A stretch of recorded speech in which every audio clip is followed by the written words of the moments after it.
सत्संगत जी, प्यार से कहना ध्यान निरंकार जी। तो जैसे हम अगर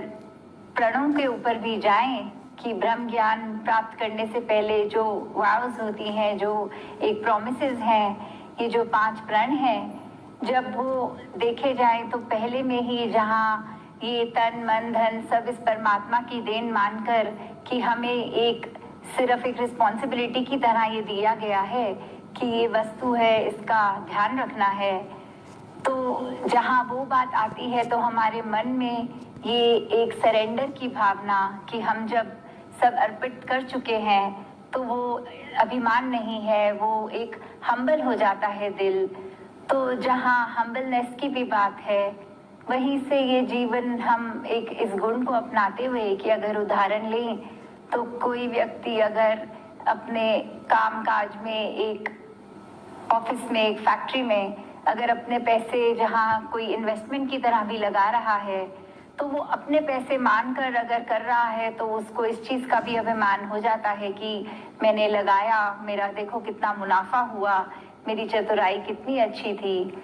पर जहाँ हमने ये बात मान ली कि ये धन भी तो परमात्मा ने ही दिया और उसको ये हमारी सोच बोझ के साथ एक इन्वेस्ट करना भी ये निरंकार से जुड़ के चेतनता से हमने इंटेलिजेंटली उसको लगाया है और फिर वो उसी में से और बरकत भी हुई। तो इसमें भी करता हम नहीं, ये परमात्मा ही करता है।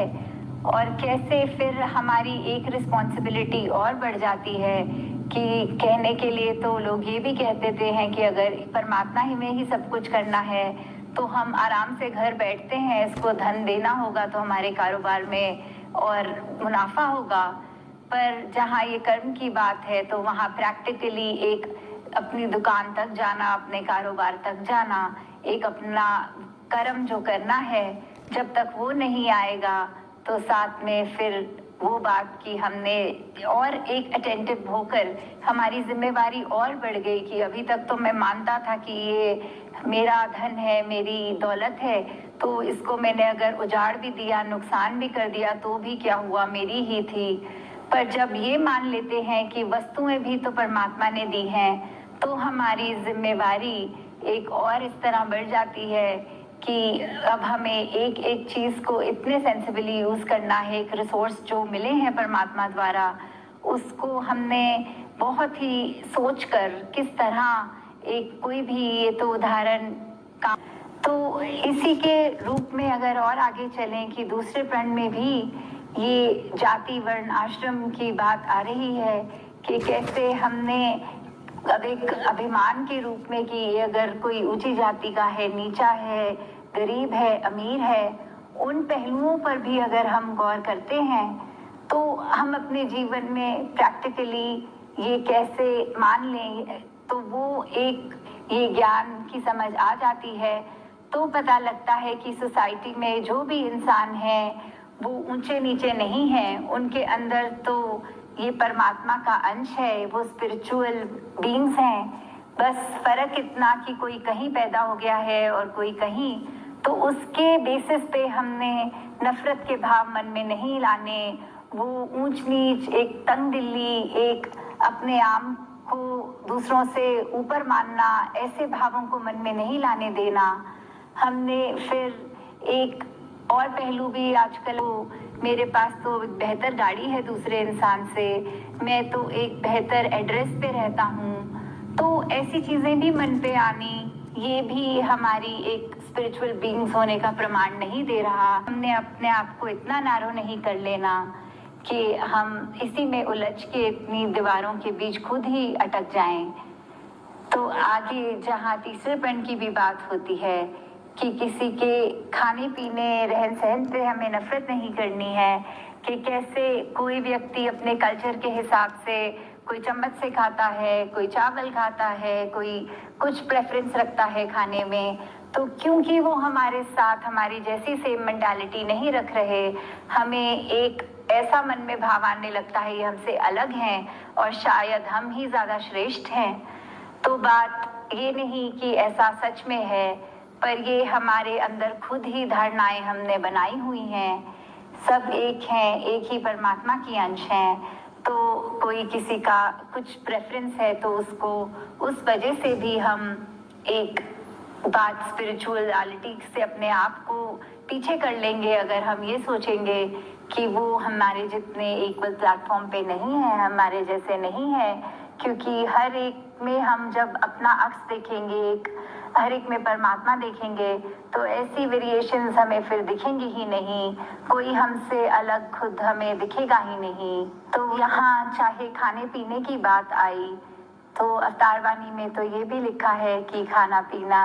तन दिखाते रूह दा कोई संबंध नहीं, कि हम सिर्फ जी रहे हैं तो ये खान पान चल रहा है, तो वो सिर्फ एक साधन ही है। और पहले जहाँ जाति की बात आई तो ये क्या है, हमारी असल मानव जाति तो मानवता ही है। तो जब हम ऐसे फैक्टर्स के ऊपर अपने आप को बेस करेंगे, हम अपने रूट से कनेक्टेड रहेंगे,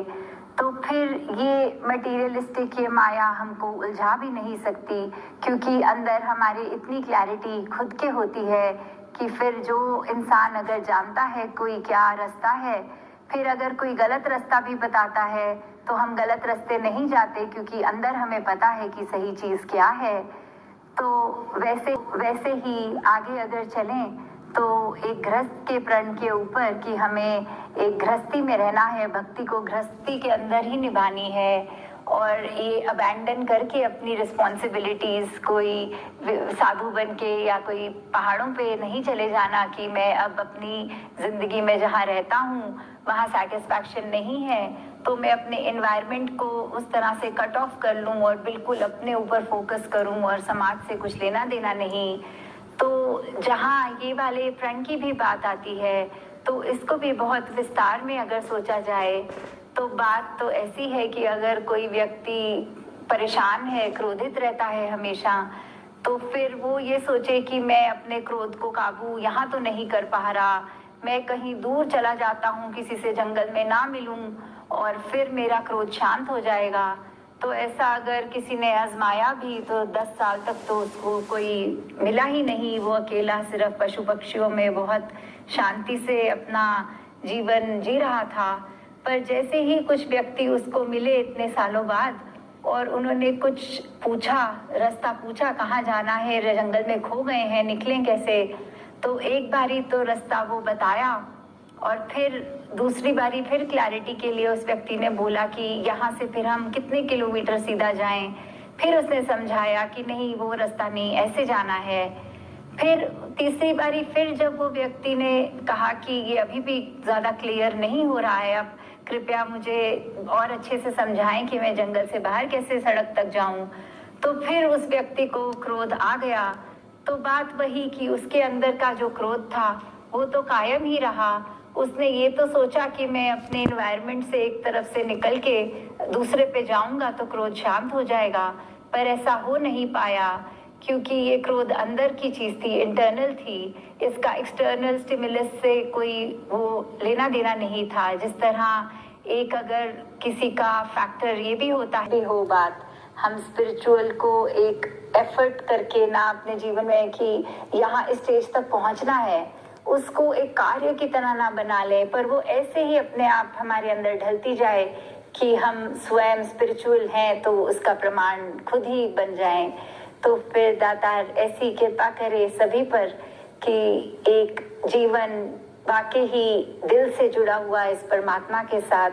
इसके एहसास में रहता हुआ ऐसा जीवन हर एक के जीवन बन जाए। ऐसी भक्ति करते हैं कि हम परिवार में रहकर एक फिर भी अपने हालातों से हारते हुए नहीं, हालातों से